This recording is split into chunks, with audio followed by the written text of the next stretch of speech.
Buenas tardes, vamos a dar comienzo a las sesiones y en primer lugar tengo sobre todo el placer de presentar a la doctora Olga Sarina Portuondo Zúñiga. Es doctora en Ciencias Históricas e historiadora de la ciudad de Santiago de Cuba. Es profesora titular de la Universidad de Oriente.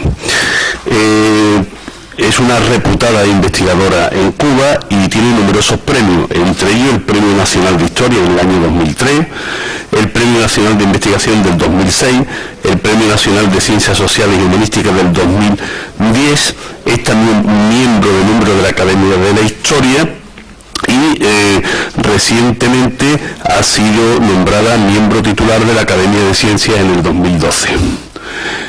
Durante las 4 décadas realmente que se ha dedicado a investigar sobre el proceso de formación de identidad nacional cubana, la historia y la cultura de la región oriental de Cuba y en particular de la región santiaguera, ha escrito numerosas obras. Realmente la mayor parte de ellas con un profundo calado. Fruto de ello ha sido que en buena parte de esas obras ha sido premiada también en su país. Entre ellas podemos destacar Una derrota británica en Cuba, que es Premio de Crítica de las Ciencias Sociales del año 2000, José Antonio Saco, Eternamente Polémico, Premio Oriente de Ensayo Histórico del 2006, La Virgen de la Caridad del Cobre, Símbolo de Cubanidad, Cuba, Constitución y Liberalismo, 1808-1841, que tiene el Premio de la Crítica Científica y Técnica y el Premio de la Crítica Histórica Ramiro Guerra. Y por último, el Premio Ramiro Guerra, que le han dado en el 2011 por su obra Manuel Justo Rubalcaba, el desconocido, ¿no? Realmente. Simplemente dar paso a la doctora Portuondo, que hoy va a disertar sobre la Constitución de Cádiz entre esclavos y libres de color de Cuba colonial 1812-1836. Doctora, cuando usted quiera. Muchas gracias y realmente para mí es un gusto estar aquí en Cádiz porque como ustedes pueden ver por lo que acaba de decir Alberto, pues hemos trabajado durante muchos años, aún antes de la conmemoración, sobre el tema de la Constitución gaditana y sus efectos en Cuba. Por consiguiente, para mí es algo que me satisface mucho estar justamente en esta ciudad. Y voy a comenzar a referirme al tema que me ocupa. La historiografía cubana no ha dado el significado relevante que éste exige a los efectos de la aplicación de la Constitución gaditana en la sociedad colonial de la isla de Cuba, mucho menos en lo que respecta a los grupos populares, en particular libres de color y esclavos, sobre los que incidió para la formación de una conciencia política liberal que a la postre conduciría a su incorporación a la lucha por la independencia en 1868. Cabe añadir que durante la etapa de las discusiones en las Cortes Constituyentes para la puesta en práctica del Código Constitucional en la isla de Cuba, los esclavos y los libres de color ejercieron un papel determinante, ya que la oligarquía criolla prefirió comprometer su estabilidad política mediante el incremento de gozales y de la población libre, negra y mestiza antes que sacrificar su fomento plantacionista.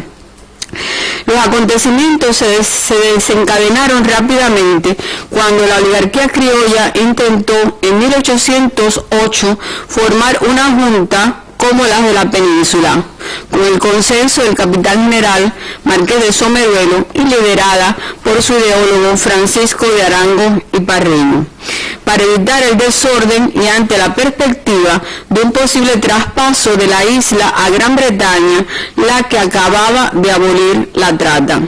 Los funcionarios españoles, temerosos de que monopolizaran el poder los habaneros, lanzaron contra estos y contra los franceses la población libre de color y esclava. La tarde y la noche del 21 de marzo de 1809 tuvieron lugar graves ocurrencias que provocaron muertes y saqueos de casas. Jóvenes libres de color y esclavos persiguieron a los franceses en las calles y hasta en sus viviendas les dieron muerte y asolaron sus habitaciones. Desde que se instigaron a negros y mulatos contra los bienes de los franceses, aquellos alimentaron su exaltación.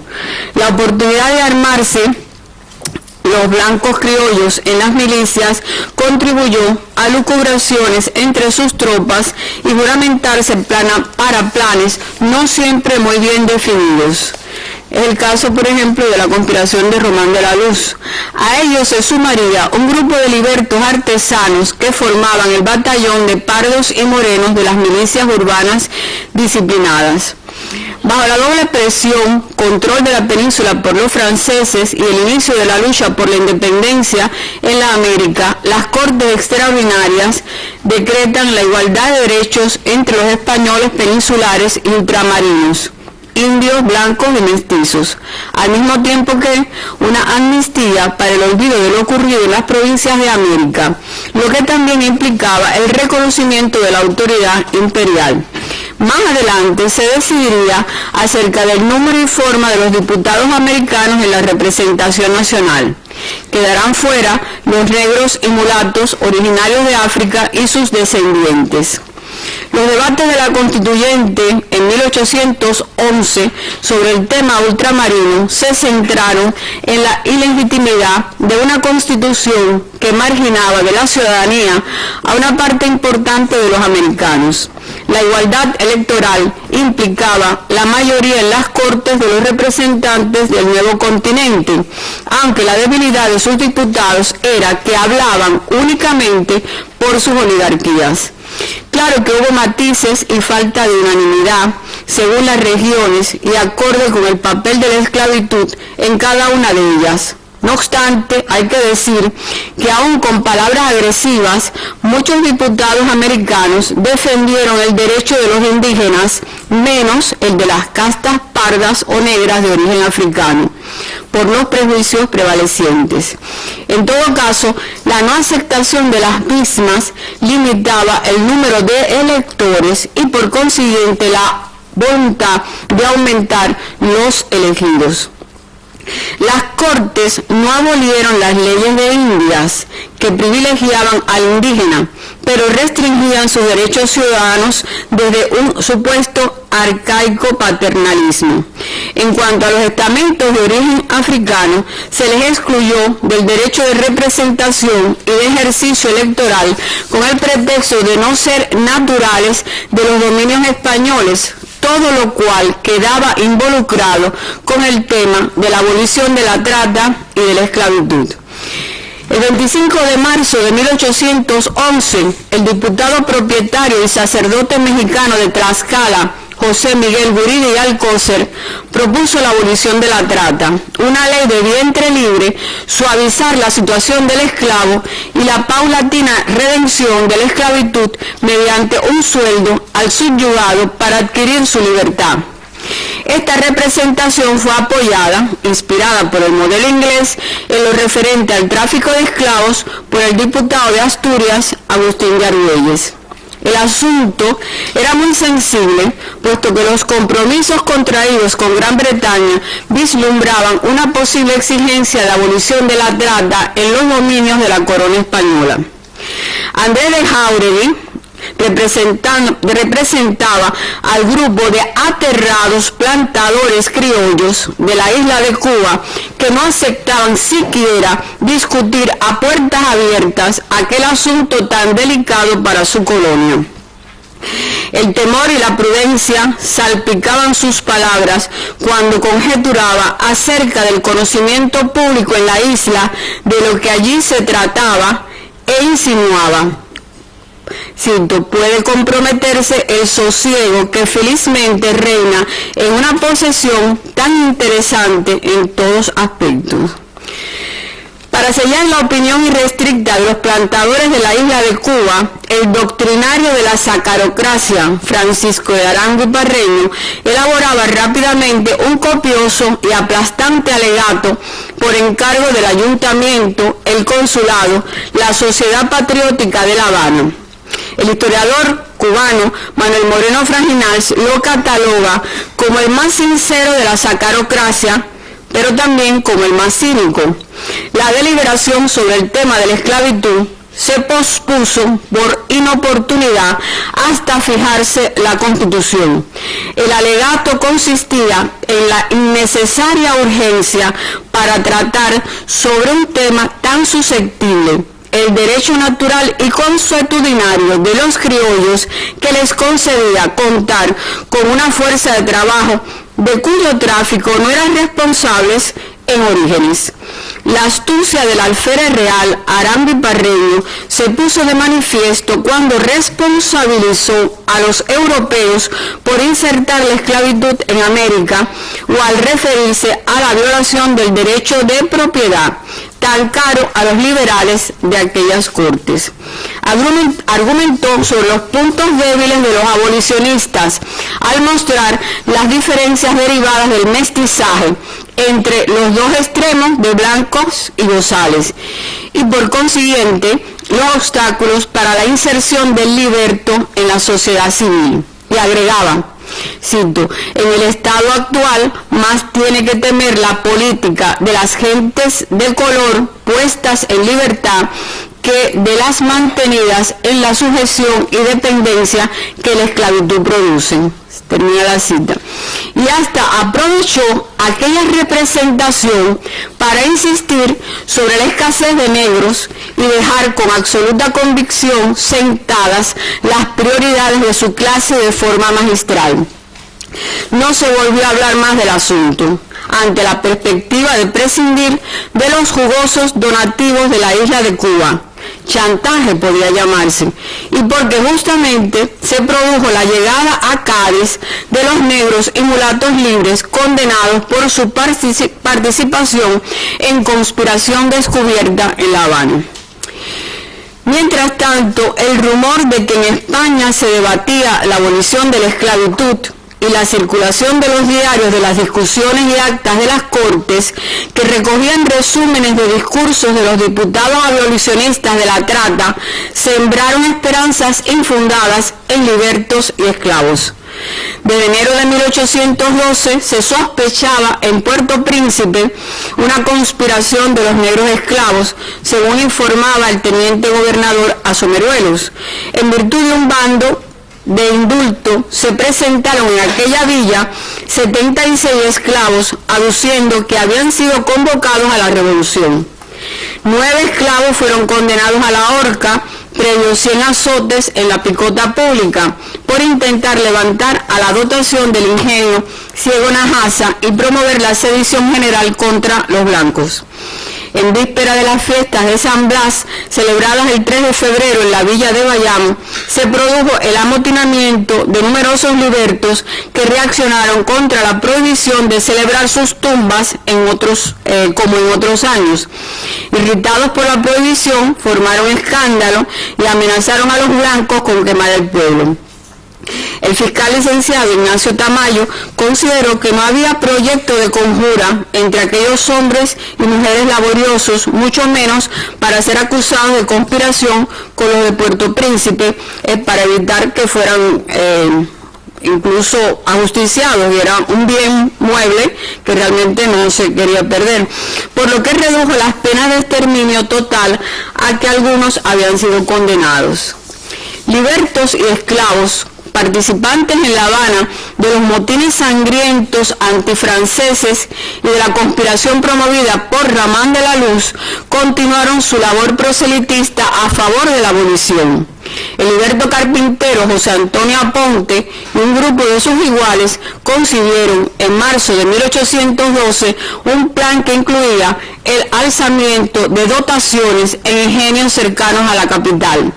Sus líderes eran oficiales de las milicias de color que, alentados por ideas de igualdad, habían enviado recursos a las cortes para colocarse al nivel de los oficiales blancos. En la memoria colectiva se formó el adagio "más malo que apunte", lo que subrayaba el significado aterrador de aquel movimiento para la alta clase criolla. Bien sea porque hubiera un complot de gran envergadura en la isla, o más bien reacciones locales independientes a las aspiraciones naturales de libertad, lo cierto es que con poca diferencia de tiempo se descubrieron preparativos de insubordinación en sitios tan distantes como Remedios, Puerto Príncipe, Holguín y Bayamo. Demostraba que el miedo al liberto estaba ya justificadamente presente y que no era causa futura de imitación haciendo mango. La respuesta del poder metropolitano en la colonia fue ejemplarizante, aunque se reiteró la aspiración de comercio libre, incluida la trata con África. Condescendiente Arango y Parreño con el naciente liberalismo metropolitano, se le otorgó el título de ministro honorario del Consejo de Indias. No obstante, habrá un diálogo de sordos y ciegos entre ambos liberalismos a lo largo del siglo XIX. Atentos a este intercambio de ideas estarán los estamentos inferiores, quienes madurarán su conciencia bajo los principios de igualdad y libertad. Otras paradojas que produce la Constitución de 1812 en la isla de Cuba, donde, bueno, se aplica al igual que en España, con las diferencias en relación con la cantidad de diputados, porque en Cuba solamente en aquel momento se elegirán 2 diputados, uno por el occidente, ya hablamos de Andrés de Jáuregui, y otro por Santiago de Cuba, que fue un sacerdote. La libertad de imprenta permitió informar a la opinión pública hasta de los abusos contra la gente libre de color, mientras las autoridades locales tuvieron que formar partidas para controlar y capturar a los integrantes de palenques que proliferaban en las serranías orientales. Se reclamó al gobernador que interviniera para evitar el suministro de armas y municiones a los cimarrones y para que tomara medidas de control sobre el contrabando por la misma bahía. La Real Orden de 29 de enero de 1812 autorizó el estudio de las ciencias en las universidades y el acceso a la carrera eclesiástica a los españoles de ascendencia africana. Pero claro, era imposible su aplicación en la isla de Cuba, porque iba contra el equilibrio de una sociedad en la cual el africano y sus descendientes se consideraban estamento inferior, fueran esclavos o libres. Además, durante las discusiones del proyecto constitucional, las Cortes Extraordinarias habían establecido la diferencia entre ciudadano y español. Se suponía que la Constitución iba a significar un viraje y realmente nada se resolvió. Así lo decían diferentes textos procedentes del continente insurrecto, que eran dirigidos a las islas españolas antillanas, como aquel que explicaba que la presencia africana no justificaba el mantenimiento de la dependencia del gobierno gaditano, pues era factible la independencia, la paz, además de conservar el buen orden entre los blancos y negros de la América. Entonces se produjo el retorno a la monarquía absoluta en 1814.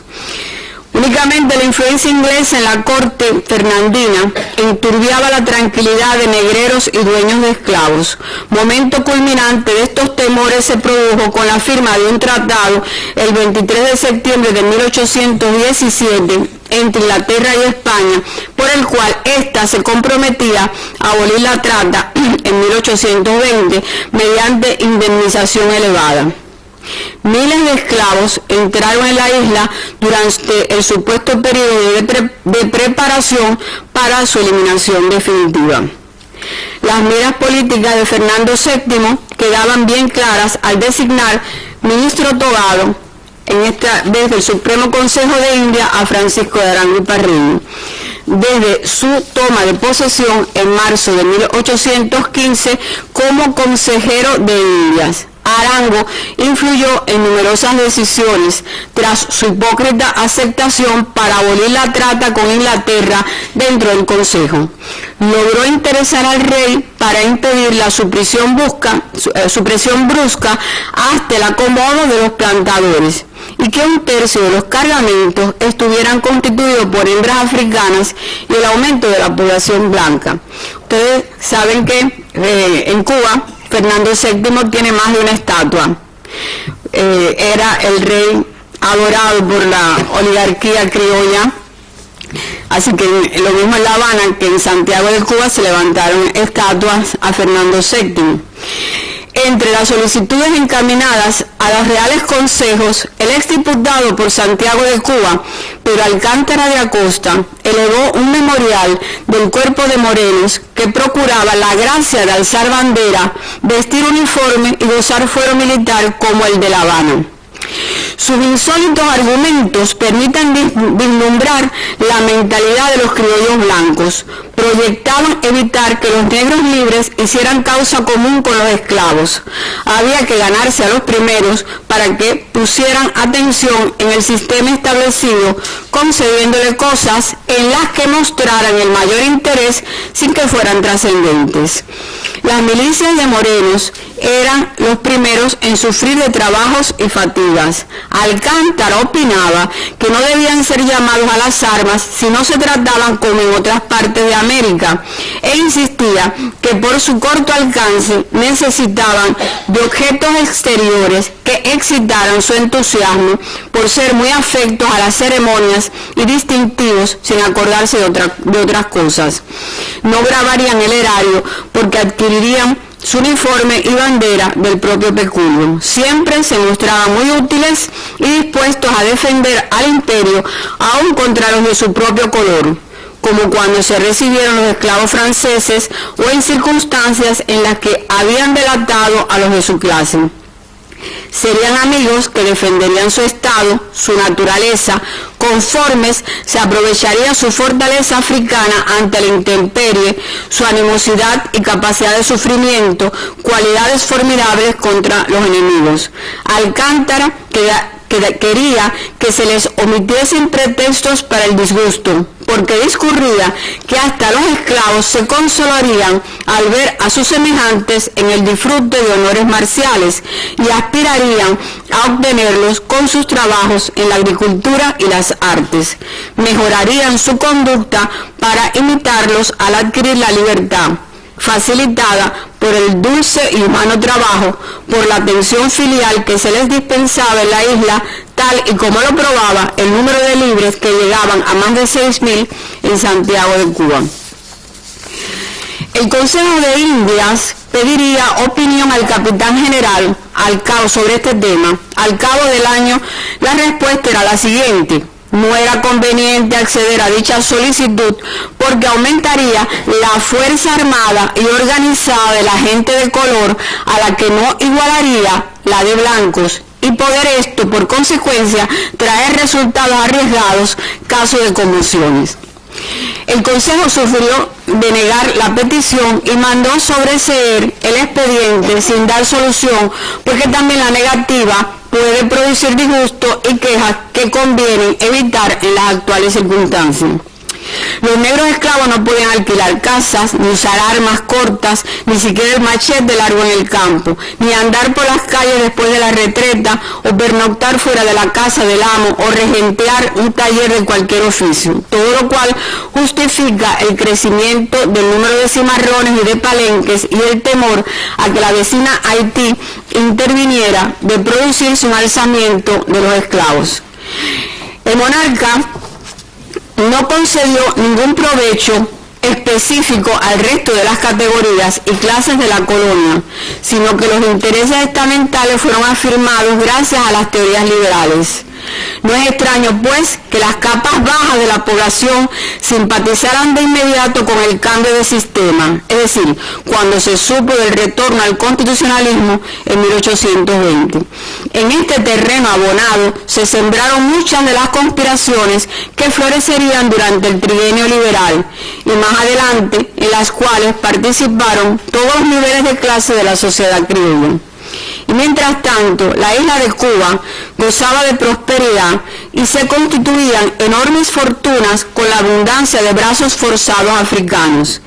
En el cenit de la riqueza económica, la oligarquía habanera miraba con temor aquellas acciones que podían soliviantar a los estamentos de pobres blancos y libertos, hasta el punto de romper el equilibrio. Cito: la razón es clara. En los continentes, los siervos estaban en razón de 1 a 10. Los libertos aún en más proporción. Entre nosotros vale más no hacer el cálculo para no errarlo y aterrarnos. Cierra la cita. Descarnadamente decía en un discurso Francisco Javier Lamadrid, líder de la masonería de la oligarquía habanera. Paradójicamente, en un Real Decreto de 24 de abril de 1820, se exigió a los curas, párrocos y a los maestros de primeras letras se explicara la Constitución, lo que garantizaba la educación política de las ideas democráticas entre las masas populares. Imbuido de principios democráticos, el diputado habanero Félix Varela reflexionaba sobre el padre, el sacerdote Félix Varela, reflexionaba sobre la autonomía y respecto al tratamiento del esclavo. Hombre, decía, es la palabra clave de sus textos, por cuanto reconoce la igualdad de derechos para el africano y su descendencia. Por supuesto, fue el único diputado cubano que planteó esta situación, el resto no consideró nada al respecto. Y además se opuso a esta idea de Varela. Alerta sobre el ansia de libertad de quien se siente excluido y no puede ser espectador tranquilo de los conflictos entre exaltados y serviles. Varela premonitoriamente dijo, cito: la rabia y la desesperación los obligará a ponerse en la alternativa de la libertad o la muerte. Cierra la cita. Varela no quiere decir la destrucción del país, no quiere la destrucción del país, ni de la agricultura, ni el perjuicio para los blancos, tampoco la lucha entre estamentos. De ahí su utópico proyecto sobre la abolición de la esclavitud. Mientras se lanzaban expresiones heroicas en los salones de sesiones del Ayuntamiento de Santiago de Cuba y de La Habana, como las de libertad o muerte, y se juraba por la eterna preservación de la Constitución, la pregunta clave que los hombres se hacían era: ¿qué le había proporcionado al hombre común blanco o negro libre el régimen del trienio liberal? La respuesta: nada o casi nada, como no fuera presencial la forma en que la oligarquía se desgarraba en continuos y vacíos actos electoreros que no alteraban el panorama político, mientras en el terreno económico las cosas iban de mal en peor para todos, y los propios hacendados se revolvían contra las decisiones de adiestrar a los milicianos porque los distraía de sus deberes laborales. Al tiempo, se lucubraban soluciones drásticas de independentismo entre los jóvenes exaltados, motivados por el ejemplo cercano de las luchas continentales. Inmigrantes procedentes de las tierras insubordinadas regaban la semilla de la oposición en un terreno abonado por la ambiciosa incapacidad del liberalismo metropolitano y la inquietud de los bajos estratos de mulatos y negros libres, a los cuales la Constitución gaditana había decididamente marginado como ciudadanos. El capitán general Francisco Dionisio Vives, desde 1823, aplicó una política cautelosa e intrigante durante los 10 años que gobernó con firmeza a favor del dominio español en Cuba y prohibió rigurosamente las reuniones. En líneas generales, no hubo mayores discrepancias entre las instituciones de la oligarquía habanera matancera para la aceptación del estado de excepción.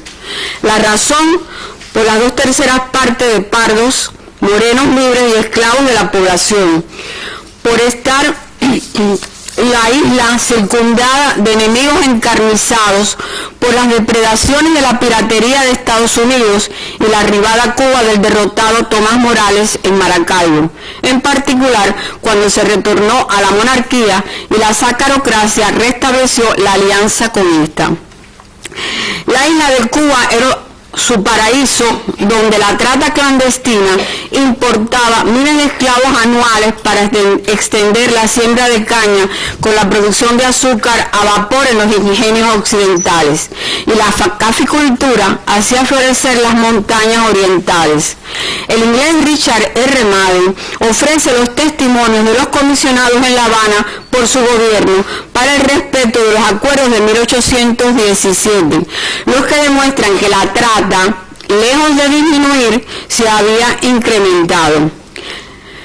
La trata con esta isla, dice él escribe, con esta isla es actualmente tan extensa como siempre y es llevada a cabo necesariamente con mayor crueldad. La abolición por parte de España es, por lo tanto, meramente nominal. El censo de 1828 puso en evidencia la riqueza alcanzada por la isla de Cuba, al tiempo que mostró la desigual composición racial, con más del 50% de la población de negros entre libres y esclavos, de la importancia creciente de mulatos y negros libres, propietarios y artesanos, da prueba el destacado historiador habanero, pero de Chan Chapo, al igual que de su numerosa presencia en los campos de lo que el sacerdote católico norteamericano Abel Abbott llama monteros, campesinos blancos medios o humildes, y se asombra que entre ellos hay un buen número de mulatos y negros libres. Las tendencias políticas eran disímiles. Los hay que promueven la emancipación de los negros, a que convide el ejemplo de la vecindad de Santo Domingo. Los hay a favor de Bolívar, que tratan de unirse a Colombia. Los hay por la independencia absoluta, por la agregación a México y los Estados Unidos. Y en fin, los hay todavía exaltados constitucionales que, perseguidos u observados, desean cualquier mudanza, por terrible que sea, a la esperanza de mejorar de fortuna o de explicar sus resentimientos. Vives constituía un régimen mucho más refinado y eficaz que amedrentaba y neutralizaba la autodeterminación mediante el convenio entre funcionarios de la metrópoli y las altas clases coloniales para el latrocinio. Y el mayor de todos era el tráfico ilícito de negros. ¿Cómo era posible que, si en las altas esferas del gobierno español se tomaban medidas rigurosas para impedir la trata, esta continuaba en todo su esplendor?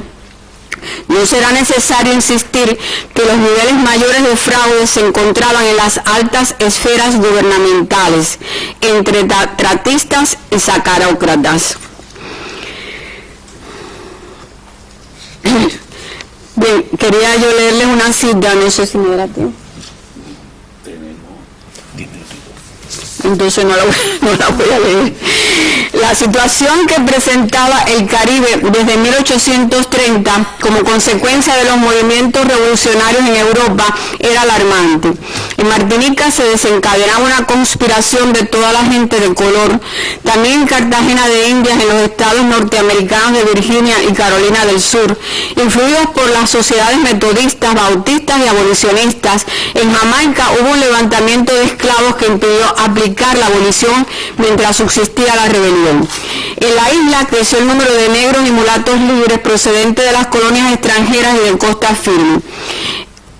Bueno, en fin, no voy a leer esto para... En la metrópoli se hablaba de cambios favorables al liberalismo ya desde antes de la muerte de Fernando VII, y en La Habana la epidemia de cólera creaba una situación de anarquía incontrolable para el capitán general. Los primeros casos aparecieron en febrero de 1833 y las principales víctimas fueron gente de color por las deplorables condiciones sanitarias en que vivían. La élite habanera observaba con horror los claros que se abrían en sus votaciones y temía nuevas resistencias constitucionalistas entre los radicales. Añoraba una mano fuerte que impidiera cualquier movimiento insurreccional en medio de esta crisis. Este fue el capitán general Miguel Tancón y Rosique. Sobre los destinos de la isla triunfaba el punto de vista de los grandes plantacionistas y de los negreros, aliados con aquel liberalismo conservador peninsular en connivencia con los restos del antiguo régimen. Si bien los ministros burgueses de la metrópoli discreparían de sus homólogos de clase de la colonia respecto a este futuro. fueron extraordinarios los malabarismos de la sacarocracia occidental para conciliar la plantación esclavista con el liberalismo burgués, la que se vanagloriaba de la suavidad de sus métodos oprobiosos. Las mismas opiniones proclamaba el portavoz de la Juventud Ilustrada Radical de dicha oligarquía, José Antonio Sacco, quien creía que era una condición de liberto su previa educación y acudir a la colonización blanca de la isla.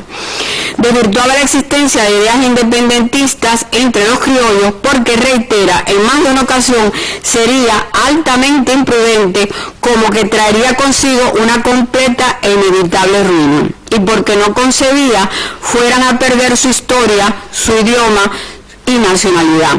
Añadía el no consentimiento británico-francés a la ocupación de Cuba por los Estados Unidos. Bueno, tema candente entre las tropas eran las diferencias raciales, sobre todo luego de la derrota en América, que llevó una cantidad bastante grande de población libre hacia Cuba. El capitán general Miguel de Tacón exigió se le consultase cualquier situación de este tipo para que la Capitanía General decidiera, porque había oficiales de color de todas las graduaciones provenientes de Costa Firme, estimados por los blancos como soldados y subalternos a pesar del respeto y subordinación debida a su estado militar. Bien, la situación en el Caribe siguió bastante conflictiva. Y en estas circunstancias se produjo la tercera proclamación constitucional, esta vez en el departamento oriental de la isla de Cuba, como secuela de los acontecimientos del motín de la Granja en la península y a despecho de las decisiones de la Capitanía General. La oligarquía criolla plantacionista de la región oriental apoyó el movimiento secesionista del gobernador del departamento oriental, Manuel Lorenzo, con la esperanza del reconocimiento de una Capitanía General independiente, si bien la administración imperial apostó por preservar el statu quo en su colonia y respetar la autoridad absoluta desde La Habana como única fórmula de administración de la isla de Cuba. Manuel Lorenzo estaba dispuesto a tomar las decisiones más radicales, como la de armar a los pardos y a los morenos libres, y en última instancia se le oyó decir que armaría a los esclavos para defender su posición. Pero no pensaban así los miembros de la clase criolla plantacionista de la región oriental, que vio aquí el peligro de la anarquía y de la pérdida de su autoridad social. Y mientras se organizaba la defensa del departamento oriental contra el bloqueo y la amenaza del envío de una expedición pacificadora desde el occidente, los esclavos se alzaban y hasta atacaban las haciendas. En el departamento oriental, un nuevo reglamento de policía se redactó, pero no hubo cambio en el trato a los esclavos, ni se suprimieron las prohibiciones legisladas con destino a los libres de color. En la vía del cobre había preocupación por la introducción de personas desconocidas por romería. Bueno, nada se hizo para ganar a los libres de color y permaneció una rigurosa esclavitud y sin el menor cambio de mentalidad estamental entre los jefes criollos de la zonada constitucional. Tacón dominaba la situación. Lorenzo no dejaba de informarle sobre el estado de persecución a los negros y marrones como pudiera hacerlo de un enemigo común. Ni siquiera los elementos más radicales entre los partidarios constitucionalistas concebían esa alianza. Los representantes de las naciones aliadas de España tenían sus razones y no respaldaron a Manuel Lorenzo y sus seguidores. Luego de la actuación morigerada de los hacendados de toda la isla y el repliegue vergonzoso de los de la región oriental, en ambos pesaba el temor cerval a los levantamientos de los negros libres por el reclamo de sus derechos civiles y políticos y de las dotaciones esclavas cruelmente beneficiadas. En la península, durante 1836 y hasta el año siguiente, se concibieron los debates de la reforma constitucional para producir un nuevo texto moderno y conciliador entre moderados y progresistas el 17 de junio de 1837. Bueno, las nuevas fórmulas de explotación colonial estaban en los mismos principios del Estado burgués peninsular, en la necesidad de la sacarocracia criolla de un régimen militar que garantizara la preservación de la esclavitud. Ahora bien, este fue el mejor pretexto de la burguesía liberal para excluir a los diputados ultramarinos de las Cortes y proponer las leyes especiales, o lo que es lo mismo, su reconocimiento de su condición de colonia. El dictamen quedaba redactado el 10 de febrero y su argumento principal era la no alteración de la situación para garantía de la unión de las colonias con la metrópoli. Se valoraba también la heterogeneidad de su población, además de la distancia que impedía la presencia de sus diputados en las Cortes oportunamente. En la sesión del 5 de abril, Vicente Sancho pidió la palabra para defender tres aspectos fundamentales del dictamen. No debían regirse por leyes como las de la península, no nombrarse diputados a Cortes ni designarlos en lo adelante. Apasionadamente el constitucionalista decía que libertad e igualdad en las islas significaba exterminio y muerte al existir la esclavitud de los vigorosos hijos del sol. Y alzó su voz en la frase que otros repetirían hasta el cansancio. Cito: señores, la isla de Cuba, si no es española, tiene que ser negra, necesariamente negra, para de inmediato ampliar con su importancia comercial y estratégica a la entrada del Golfo de México. Bueno, se emplearon estos acontecimientos en Santiago para justificar todos estos hechos y las Cortes decidieron mayoritariamente no admitir los diputados de ultramar. El 16 de abril se aprobaba el dictamen, 90 votos contra 61. Un apéndice constitucional establecía que Cuba y Puerto Rico tendrían hipotéticas leyes especiales. Realmente nunca se aplicaron. Habrían de transcurrir 3 décadas para que los hacendados criollos percibieran la evolución del volcán subyacente en la sociedad cubana, sordos como propietarios de esclavos. El intelectual Calixto Bernal escuchaba que la esclavitud representaba el elemento de orden, y era cierto. Una nueva constitución en 1845 también incorporó en su artículo número 80 el postulado de las leyes especiales para las provincias de ultramar, sin que acabaran de concebirse y aplicarse. Así fue en las sucesivas constituciones españolas. Quiero dar unas conclusiones. En un contexto de larga duración comprendido entre las postrimerías del siglo XVIII y sobre la medianía del XIX, el patriciado criollo de la isla de Cuba produjo una economía de gran auge y provecho, basada en la plantación azucarera y cafetalera con fuerza de trabajo esclava. En 1840 se decía que era la colonia más rica del mundo. Para ese crecimiento cuantitativo y su conservación era requisito indispensable la absoluta paz interior y el mantenimiento del precario equilibrio estamental, y es así como la oligarquía criolla se vuelve paulatinamente más reaccionaria, reducida y elitista en busca de su estado ideal. Aunque fuera una paradoja, esta misma razón impidió su ruptura con España, pues con la arrancada del fomento plantacionista prefirió garantizar la protección de sus intereses por su miedo al negro, fundado en razones propias. Todas las conspiraciones de 1808 contaron con la participación en sus filas de hombres de color libres y de esclavos. Cuando la monarquía ilustrada y despótica expiraba como poder real, la alta clase criolla pensó que la legitimidad del liberalismo metropolitano alcanzaría a la colonia para privilegio de los blancos y para afirmación de sus posiciones estamentales mediante la renovación de las estructuras administrativas, entiéndase Constitución de 1812, y para perpetuar su autonomía.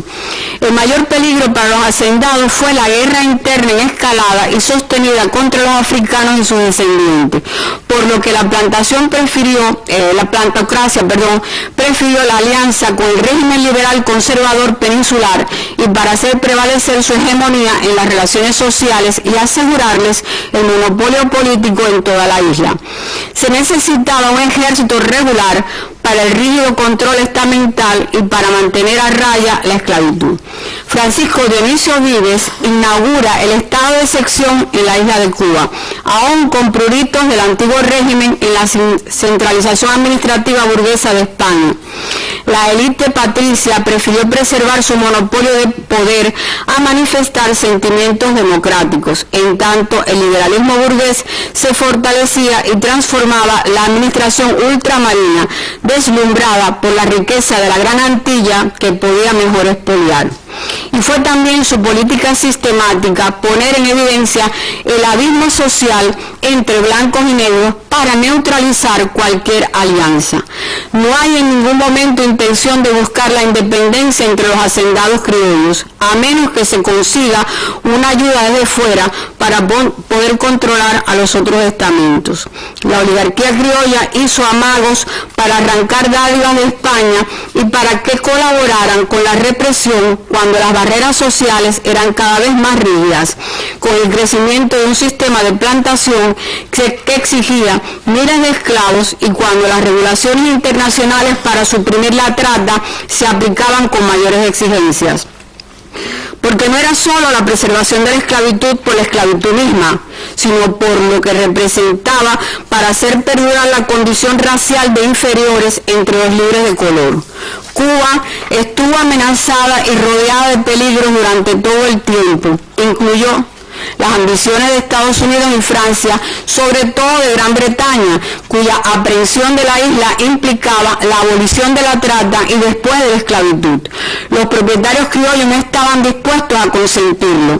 Ninguna potencia quería contribuir a una situación que provocara el estallido de la pólvora social en Cuba.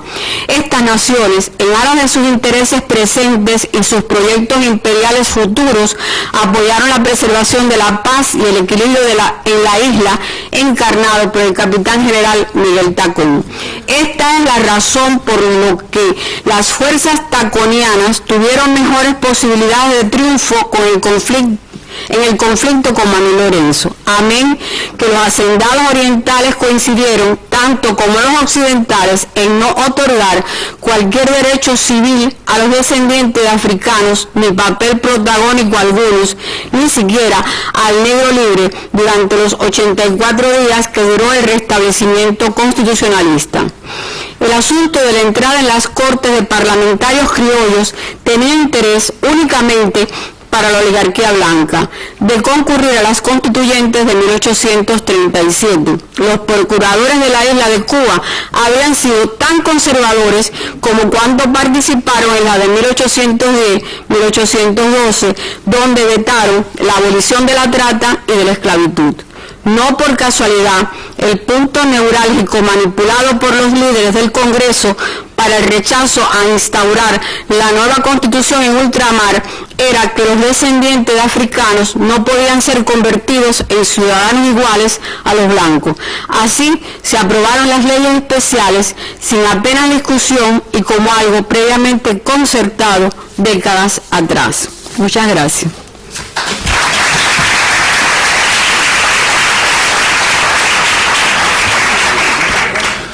Bien, agradecer a la doctora Portuondo su excelente conferencia, que pone de manifiesto desde luego la alianza entre la sacarocracia y el Estado español de la época para ese dominio de las poblaciones esclavas, como es evidente, y decir que las preguntas se ponen para después porque se hacen en global, ¿no?, al final.